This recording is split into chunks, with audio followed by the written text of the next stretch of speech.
Bismillahirrahmanirrahim. Assalamualaikum warahmatullahi wabarakatuh.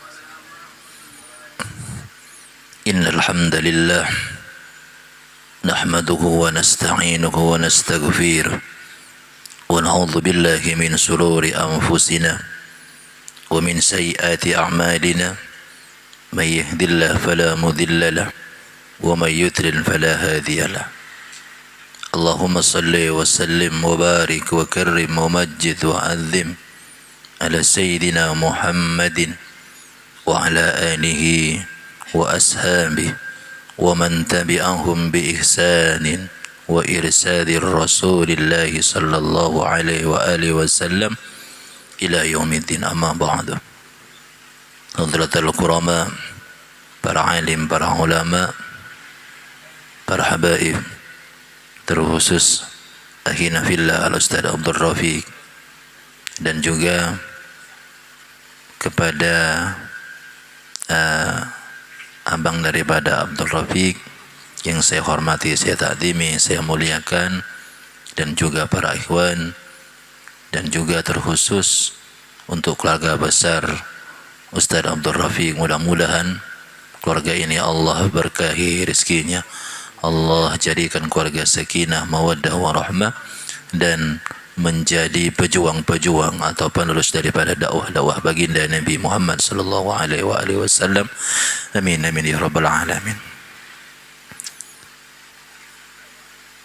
Hadirin ikhwani rahimakumullah, kita akan lanjutkan kajian kita yakni kita akan menggali lebih dalam dari surah Yasin yang dimana banyak keutamaan atau fadilah-fadilah kelebihan yang dapat diambil dari membaca surah Yasin ini. Di antaranya disebutkan di dalam kitab ini, barang siapa yang baca sekali surat Yasin maka ka'annama yaqra'una al-Qur'ana 'ashara marrah, kata Imam Al-Hamamizzadah. Jadi barang siapa membaca surah Yasin sekali maka seakan-akan dia itu membaca 10 kali hataman, yakni Al-Quran. Karena surah Yasin ini adalah hati daripada Al-Quran. Jadi fadilahnya banyak dan keutamaannya juga banyak. Bismillahirrahmanirrahim. Inna ja'alna fi a'naqihim aglalam fahilal adqani fahum mukmahun. Inna, sesungguhnya kami, kata Allah, ja'alna, menjadikan kami, fi a'naqihim, di dalam a'naqun, di dalam pingat mereka, aglalan fahilal adqani fahum mukmahun, ay rafi'una ru'usahum ghaduna absarakum li'anna umudul ghusli fi unuqil maghluli yadkhuluna tahta dhunuki fayamnuku qad ra'su hadha al-ayat ala sabili tamsil liman la yu'minu billah wa yatakabbaru man kanat yadahu ila unuki wa rafa'a ra'su ila as-sama' wa lam yarisu shay'an wa kila ya'habaru 'anil ahwalil kuffar.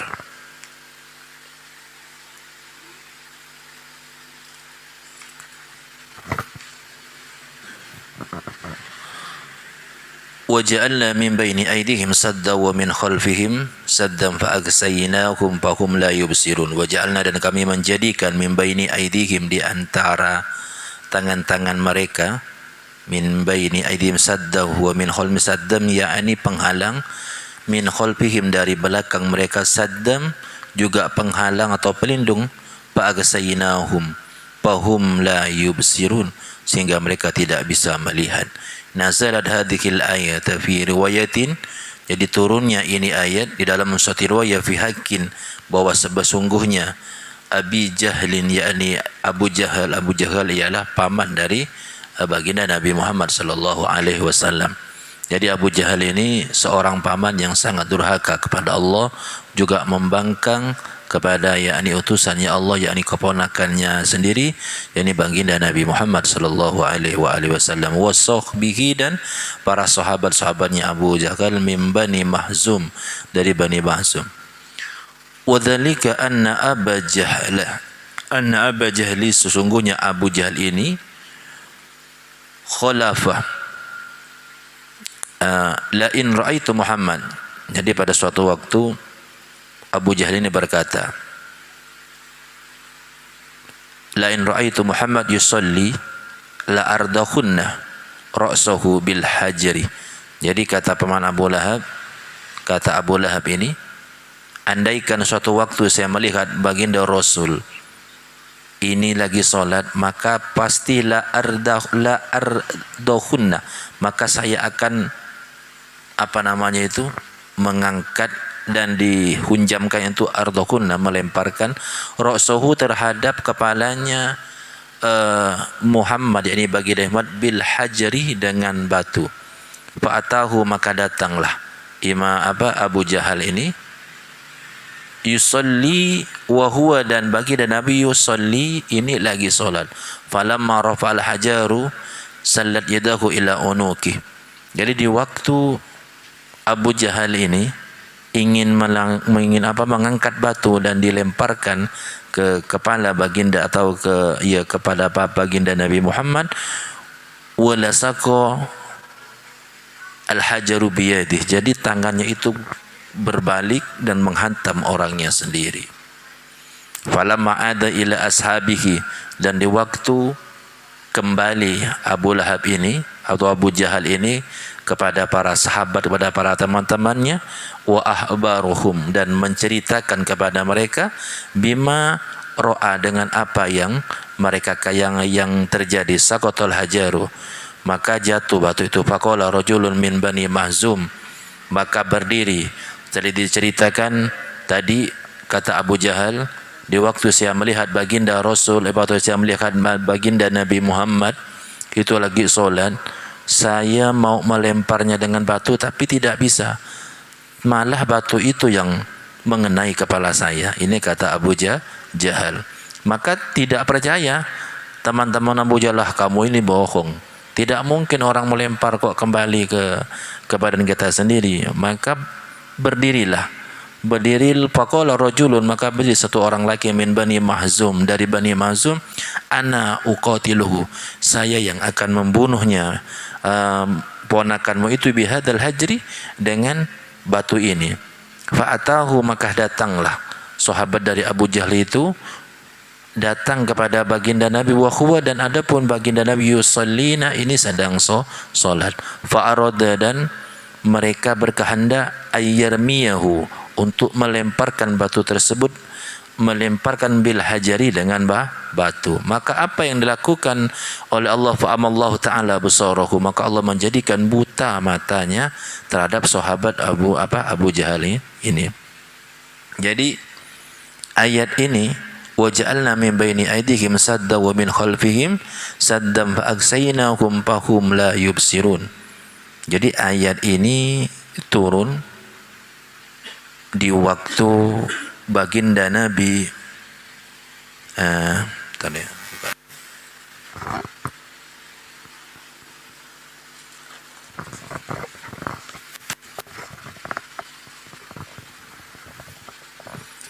waktu baginda Nabi itu mau hijrah dari Mekah ke Madinah. Jadi di perjalanan itu baginda Nabi dicegat dan memang untuk dihabisi atau dibantai, dibunuh. Maka turunlah ayat ini, waja'alna min baini aydihim sadda wa min khalfihim saddan fa'agsaynahum fahum la yubsirun. Jadi ayat ini kalau diamalkan, kalau dirutinkan habis solat, waja'alna min baini aydihim sadda wa min khalfihim saddan fa'agsaynahum fahum la yubsirun, di dalam suatu kitab ini dikatakan, maka setiap orang yang berniat jahat kepada kita, maka akan dengan keberkahan ayat ini, maka akan Allah Ta'ala lindungi. Bahkan dulu waktu saya di pesantren, saya pernah mendapat amalan seperti ini, bukan dari kiai saya, tapi dari bajingan. Kacang reng mutura ajian morjalan tak ikat elak. Jadi kalau membaca ini rutinkan, kalau ada orangnya tidak baik, maka dia tidak akan melihat kita dengan izin daripada Allah Subhanahu wa Ta'ala. Jadi inilah yang kadang dipakai oleh para perampok. Kenapa Ustaz kok amal ini bisa jadi? Ya karena dia minta setiap amalan yang kita baca apapun itu ada sirnya, ada rahasianya.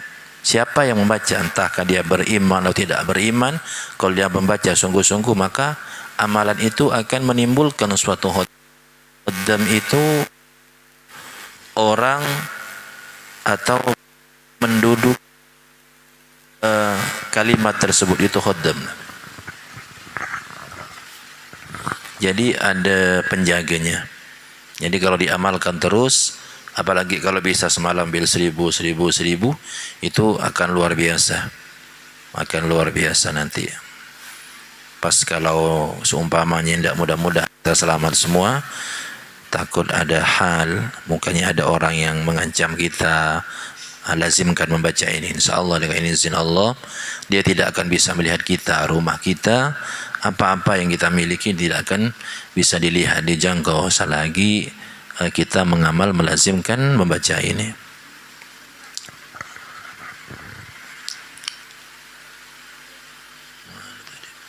Fa amallahu ta'ala basarahu faja'ala yasma'u sawtahu alaihi salam. Jadi sahabat dari Abu Jahal tadi itu yang mengatakan, "Wahai Abu Jahal, kamu ini cuma bohong. Tidak mungkin orang dilempar kok, tidak bisa." Maka sahabat Abu Jahal tadi ini yang dari Bani Ma'sum ini datang kepada baginda Nabi yang lagi solat dan ingin juga melempar baginda Nabi. Apa yang terjadi? Fa'amallahu ta'ala basarahu, maka Allah membutakan matanya. Jadi ya tidak mungkin baginda, kan memang baginda Nabi ini dijaga oleh Allah dari hal apapun, sudah dijaga. Faja'ala yasma'u sautahu. Jadi mereka tadi sahabat Abu Jahal ini cuma bisa mendengar suara daripada baginda Nabi, wala yarahu, dan tidak bisa melihatnya. Faraja'a ila ashabihi, maka kembali sahabat Abu Jahal tadi ini kepada teman-temannya. Falam yarahum hatta naduhu. Jadi sahabat tadi yang awal ia bisa melihat ini tidak bisa melihat mereka hatta nadu, sehingga mereka memanggilnya. Jadi mereka yang orang yang berjahat tadi baginda Nabi yang awalnya bisa melihat, pulang buta, tidak bisa melihat. Karena apa? Dikarenakan kata orang mulai itu kualat. Dia bukan kualat lagi kalau terhadap baginda Nabi ini, sudah luar biasa. Faqulu, maka berkata mereka, ma sona'ta? Qala ma ra'aituhu lakin sami'tu sautahu. Maka berkata, apa yang terjadi, apa yang kau buat? Qala, saya tidak melihat saya tidak melihat Muhammad, walakin sami'tu sautahu, tapi saya mendengar suaranya. Wa hala baini wa bainahu say'un kaihatil ijli yampahu bi dhanbihi walau dunutu minhu la akalani wa ba'da dhalik kullama aradu Abu Jahal Muhammad alaihi salatu wassalam la yaqdiru an yarahu fi riwayatin nazalat hadhihi al-ayah fi ta'ifatin dinar gitu min Quraisy, dari Bani Quraisy. Jadi turunnya ini ayat ini di negeri di suatu desa yang bernama Taif. Jadi turunnya ini ayat di waktu para Abu Jahal dan sahabatnya berniat jelek terhadap baginda Nabi, sehingga tidak bisa melihat, bahkan matanya dibuat buta oleh Allah Subhanahu wa taala. Wadzalika anna Nabi alaihi salam ma'a ashabi kanu jalisina yawman inda babil Ka'bah faqalat Quraisy ta'alu ta'hur Muhammad ma'a ashabi wa nadhabu bikum ila jabalin abil kubais fanaqtul Muhammad ba'asabihi wa ma lam yarallahu dinan Muhammad wa la yarallahu dinan yahillu sabiluhu wa la fataksalu kullukum wa ba'da hadhil musyawara ittafaqu wa atu ila Muhammad alaihi salatu wassalam wa asbihi. Jadi dalam suatu riwayah dikatakan di waktu baginda Nabi Muhammad sallallahu alaihi wasallam kanu jalisina, lagi duduk-duduk baginda Nabi ini yauman, pada suatu hari inda babil Ka'bah, di pintunya Ka'bah. Maka mereka ini berkompromi bahwasanya Nabi Muhammad dan para sahabatnya sekarang ini lagi ada di gunung Abil Kubais, Jabal Abi Kubais. Fanaqtulu Muhammad, maka kita berencana akan membunuh Nabi Muhammad berserta para sahabatnya. Jadi mereka ada suatu meriwayatkan di waktu Rasul ini berada di Jabal Abi Qubais di waktu mau hijrah ke Madinah. Maka faja'alallahu ta'ala baina aydihim sadda wa min khalfihim saddam lam yarahu Muhammadan wa ashabi. Wa fi riwayati nazilatil ayatin fi haqqil musyrikin. Jadi turunnya ini ayat dikatakan di waktu baginda Nabi berada di dalam satu bukit dengan satu rombongan dengan para sahabatnya dan dilihat oleh orang kafir dan niat ingin dihabisi juga. Maka turunlah ini ayat sebagai penyelamat terhadap baginda Nabi dan juga para sahabat baginda Nabi Muhammad sallallahu alaihi wasallam. Qala in ra'aitu Muhammadan fa'altu kadza wa kadza. Jadi ada juga sahabatnya Abu Jahal yang lain, kalau saya lihat Muhammad nanti saya akan begini dan begini. Bacaan Nabi alaihi salatu wasallam wa qama indahu wa qara'a suratu Yasin ila qaulihi fahum la yubsirun. Ini juga bisa menjadi amalan. Jadi kalau dibaca dari Yasin wal Qur'anil Hakim innaka minal mursalin ala siratal mustaqim tanzilal azizur rahim sampai fahum la yubsirun, kalau dibaca dari situ maka ini bisa menjadi penghalang atau satir, tidak kelihatan. Jadi kalau dibaca ini mengamalkan dari Yasin sampai la yubsirun, di dalam kitab ini dikatakan wa qura surat Yasin ila qawli fahum la yubsirun ba'da dzalik akhadha Nabi sallallahu alaihi wasallam qabdatan minat turab wa rama ila wujuhihim wa dhahaba min bainihim falam yarahu wa hum yanfiduna turab an wujuhihim. Jadi waktu membacanya itu ini baginda Nabi yang lakukan, dibaca dan ditiupkan ke abu dan dilemparkan, maka kita tidak akan ini baginda Nabi, maka tidak terlihat oleh orang-orang di sekitarnya. Bisa juga kalau kita amalkan, kalau kita yakin pas kita lagi kepepet ambil debu siramkan di sekitar kita, insya Allah kita tidak akan kelihatan oleh orang yang benar jahat terhadap kita. Jadi untuk rumah pun karena kita itba kepada baginda Nabi, ambil abu, takut kalau memang perasaan kurang enak, baca dari Yasin sampai fahum la yubsirun 10 kali atau berapa kali, tiupkan dan lemparkan ke sisi-sisi rumah. Maka orang yang niat jahat kepada kita, keluarga kita, insya Allah barang yang memang kita kehendaki tidak hilang, maka insya Allah akan diselamatkan oleh Allah berkah surah Yasin ini. Jadi mungkin inilah amalan-amalan yang dibaca oleh ada yang namanya bajing loncat itu, dia tidak kelihatan, mungkin bisa juga dia mengamalkan ini. Karena tadi siapapun yang membaca ini, kalau dia istiqomah, dia benar-benar, maka Allah akan berikan. Nah, itu kembali kepada individu masing-masing, buat kejahatan atau kebaikan. Seperti pisau bisa juga untuk masak, pisau juga bisa untuk membunuh, tergantung orang yang memegangnya. Jadi dibaca Yasin wal Qur'an sampai fahum la yubsirun, karena kita tidak tahu kita, karena zaman sekarang ini makin makin aneh, makin edam. Jadi maka saya bacakan kitab seperti ini karena langsung ada nuzulul, ada keterangannya semua, dan insya Allah kalau diamalkan akan menjadi suatu kebaikan untuk kita bersama. Mungkin nanti kita akan juga membaca kitab namanya kitab Aufaq. Kitab Aufaq itu juga menceritakan tentang bukan kesaktian, bukan, cuman wawasan untuk kita. Oh begini, oh berarti dulu Rasulullah pernah begini. Jadi ada kitabnya semua. Bukan kita untuk mencari kesaktian, tidak, tapi kita mencari tabarukan terhadap baginda Nabi. Kita baca ini, niatkan ikut apa yang dilakukan baginda Nabi. Jadi baginda Nabi waktu itu, karena ada seorang kufar, orang kafir yang ingin mencelakai beliau, maka turunlah ini ayat. Lalu kita ikuti aja, kita tabarukan kepada Rasul. taburukan kepada Rasul, mudah-mudahan kita juga diselamatkan oleh Allah. Jadi seperti itu, insya Allah akan menjadi suatu kebaikan.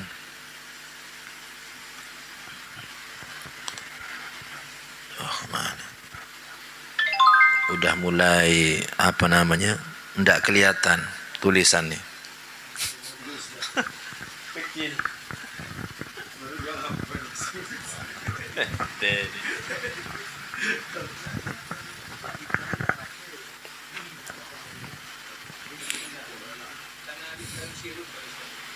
Ya,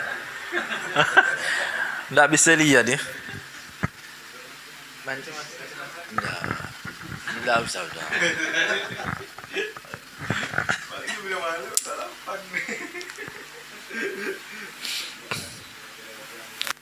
Wa ba'da dzalik akhadha an-nabiy alaihi salam qabtan min at-turab wa rama ila wujuhihim faja'ahum wa dhahaba min bainihim falam yarahum wa hum yunfiduna turab an wujuhihim faja'u yaqulu wallahu ma ra'ayna wa ma sami'na sallallahu alaihi wasallam.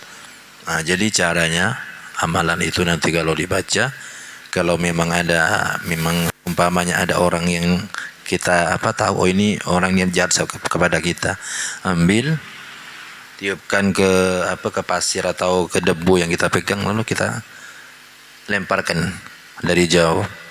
Nah, seumpamanya nanti biasanya kan kita tidak tahu, macam kemarin 2 tahun yang lalu kejadian di di Siantan 28 Oktober. Jadi pas saya main ke sana, tiap malam rumahnya itu kemalingan semua, 1 gang 2 gang tuh kemalingan. Ustaznya yang saya heran tuh Pak Ustadz, kejadiannya tuh jam 8 sampai jam 9 jam 10 itu orangnya duduk tidur, HP itu katanya berjalan sendiri, hilang. Jadi ada orang masuk yang tidak kelihatan. Jadi kalau ada kasusnya seperti ini, cepat bacakan dari pertama Yasin sampai waja'alna ma baina aydihim fahum la yubsirun. Niatkan, lemparkan, misalnya orang yang di situ lemparkan, insyaallah orangnya akan nampak, oh si fulan. Ya, kalau kita ingin tidak kelihatan, maka itu dibacakan, niatkan supaya tidak kelihatan. Tetapi diamalkan dulu lah. Amalkan dulu, tidak diamalkan langsung dibaca, tidak bisa. Diamalkan, Nabi sembahyang ambil 20, 30, atau kalau malam tuh ambil 1000 kali untuk jaga-jaga.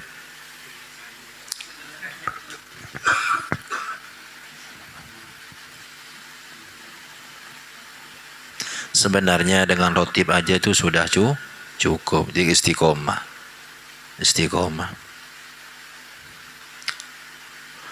Wa sawa'un 'alaihim ma andartahum am lam tundirhum la yu'minun. Adapun sama saja kata Allah Subhanahu wa taala alaihim terhadap mereka, andartahum, engkau kasih peringatan atau tidak, am lam tundirhum la yu'minun, mereka tidak akan beriman. Jadi orang kufar ini dikhususkan pada orang-orang kufar pada zaman itu.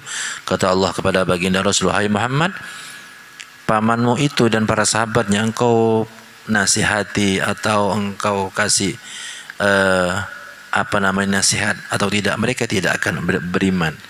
Li'annahu sabata fi ilmillahi ta'ala annakum la yu'minun, karena itu sudah ketentuan dari Allah bahwa Abu Jahal tidak akan beriman.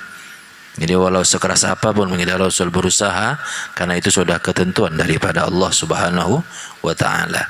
Kadang kita bertanya, kenapa sih Abu Jahal ini dengan Abu Jahal ini kok tidak beriman? Memang terkadang ada pertanyaan yang tidak bisa kita tanya seperti ini. Nanya dengan siapa, kenapa Abu Jahal itu tidak bisa beriman? Ya ini ketemu jawabannya di kitab ini, karena itu adalah ketentuan atau ketetapan daripada Allah Subhanahu wa taala. Jadi kitab ini terangkan seperti itu. Jadi memang sudah ditentukan, seperti Kan'an anaknya Nabi Allah Nuh, itu juga ketentuan daripada Allah.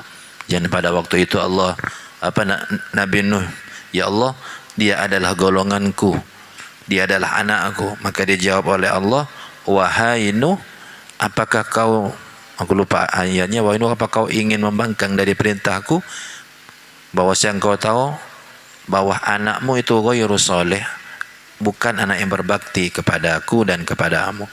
Jadi ada sesuatu yang perkara sudah memang Allah tentukan untuk menjadi baik dan menjadi tidak baik. Maka kita membaca rotib ini mudah-mudahan dengan membacaan rotib, bacaan selawat di dalamnya, kalau ada hal atau ketentuan daripada Allah yang tidak baik, maka akan menjadi baik. Maka salah satu rahmat yang paling besar terutusnya baginda Nabi kepada kita jadi umatnya, kalaulah ada sesuatu memang halu ketentuan yang Allah sudah tentukan kepada kita, maka itu bisa dirubah dengan kita memperbanyak membaca salawat dan berdoa kepada Allah Subhanahu wa ta'ala. Jadi satu waktu Nabi Allah Khidir alaihi salatu wassalam ini pernah berkata di dalam kitab Majalisul Asrar diterangkan, sa'altu katsiran min awliya. Jadi Nabi Allah Khidir ini pernah bertanya kepada para wali-walinya Allah, qul hunaka amalun yuhrijul abda min diwanis saqawa ila diwanis sa'adah.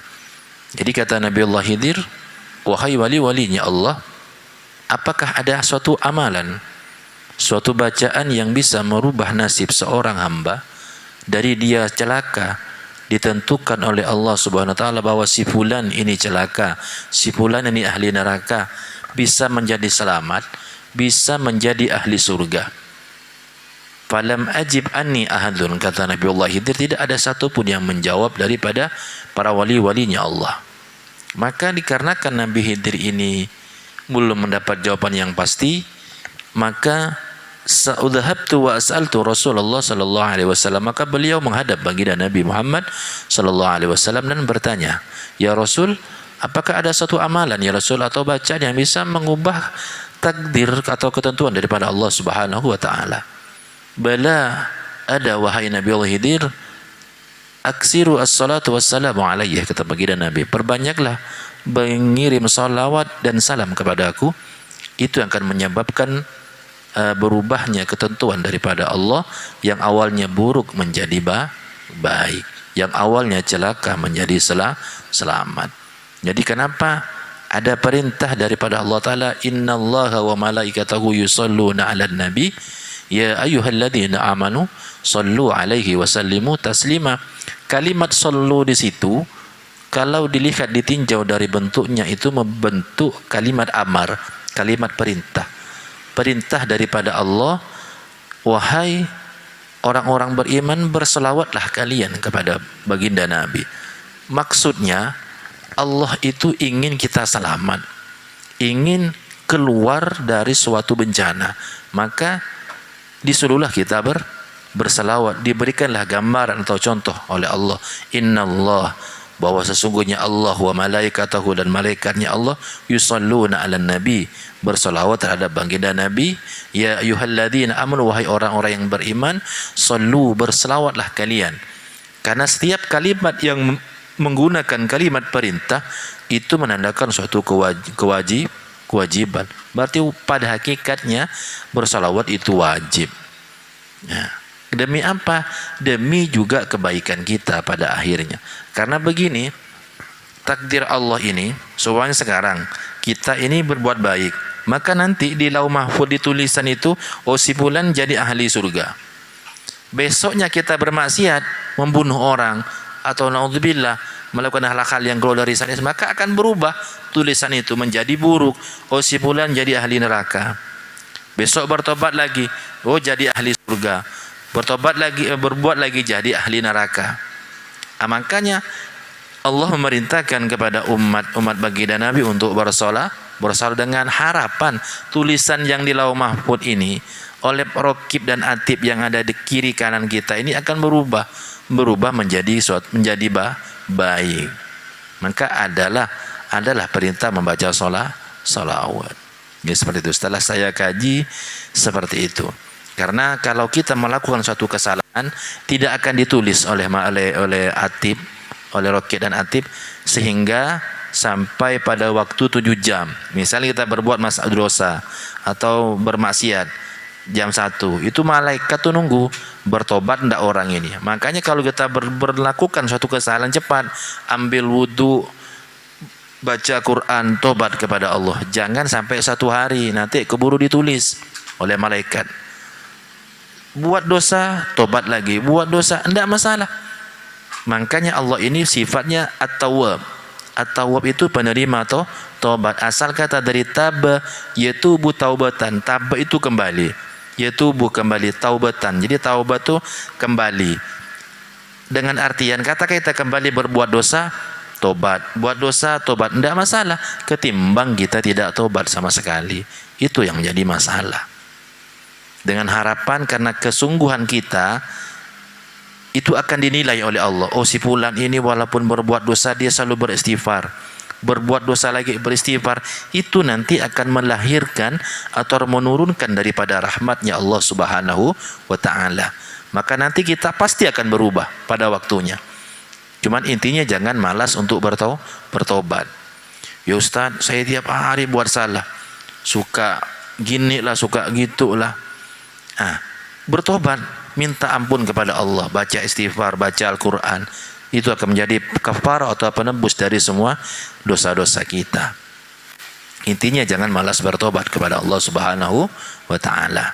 Jangan ditunggu, wah tobat nanti ya lah, tobat malam Kamis depan kan baca roti nanti hilang lagi. Jangan, karena kita tidak tahu umur kita sampai atau tidak. Sekarang alhamdulillah kita sampai di bednya Ustaz Lopa ini. Minggu depan tidak tahu, karena umur tidak ada yang tahu. Fa idza jaa ajalukum la yastakhiruna sa'atan wa la yastaqdimun. Karena tak kala kalau kematian itu datang menghampiri kita, la yastaqdimuna wa la yastakhirun, tidak bisa dimajukan, tidak bisa mundurkan. Maka bertobat, berbuatlah kebaikan. Karena kata baginda Nabi, idza mata ibnu Adam in qata'a amaluhu illa salasin. Takala nanti kita ini meninggal dunia, kata baginda Nabi, in qata'a amaluhu, maka putus, tidak bisa lagi sholat, tidak bisa lagi puasa, tidak bisa lagi majlis, tidak bisa. Illa rahimar rabbi, kecuali orang-orang yang Allah kehendaki. Illa salah satu, yang pertama al-ilmu yantafa'u bih, ilmu yang bermanfaat. Awaladun soleh, kalau kita punya anak yang soleh. Dan yang ketiga sedekahun jariyah, sedekah jariyah, sedekah yang tidak terputus kebaikannya, seperti kita menyumbang Al-Quran, menyumbang kipas untuk kemaslahatan apapun itu. Itu akan menjadi sedekah kita atau kebaikan kita. Memberi makan orang kelaparan itu juga sedekah jariyah. Jadi sebelum kita meninggal, maka siapkan 3 hal itu, insya Allah menjadi sebab penyelamatnya kita. Apalagi seperti kegiatan seperti ini punyanya Pak Ustadz ini udah luar biasa. Beliau nanti nggak ada, penerusnya kita anak beliau, terus sampai dunia ini kiamat. Jadi jangan terputus. Umpamanya kita nggak tahu, ya mudah-mudahan panjang umur semua. Walaupun pada akhirnya juga kita akan bertemu dengan malaikat maut, jangan pernah berhenti. Walaupun nanti saya tidak ada, Habib Mahdi tidak ada, Ustadz Rafiq tidak ada, lanjutkan anak-anak kita, keluarga kita, teruskan, karena ini adalah jihad kita, atau apa bahasa kerennya sekarang, investasi kita atau bisnis akhirat kita. Seperti inilah. Kalau kita saja bisnis untuk dunia kita luar biasa menggebu-gebu, maka untuk bisnis akhirat jangan pernah putus. Jangan pernah putus. Bahkan baginda Nabi mengatakan, kalau kamu melihat taman-tamannya surga, farta'u. Katakan farta'u itu tak kala kita lewat dimanapun, pas ada majelis seperti farta'u, kita singgah. Duduk sebentar walaupun 5-6 menit, keluar, tidak masalah. Itu lebih mulia kita duduk di singgahan raja sekalipun. Jadi kalau melihat majelis seperti ini dimanapun, duduk sebentar, dengarkan kajiannya. Tidak usah lama, 2 menit tidak bisa. Udah menit, dah keluar. Itu akan menjadi suatu amal yang sangat luar biasa buat kita. Biasakan seperti itu. Jadi sekali jangan pernah patah semangat datang ke majelis ini. Mudah-mudahan sekali lagi ini akan menjadi suatu tanda bahwa menjadi orang yang husnul khotimah. Karena itu tidak sembarangan. Bahkan kiai, ustadz itu paling takut dengan su'ul khotimah. Ustadz itu paling takut. Jadi mudah-mudahan Kalau kita diberi sehat tetap datang, walaupun cuma demam apa datang. Datang karena ini akan menjadi investasi kita atau bisnis akhirat kita bersama. Amin ya rabbal alamin.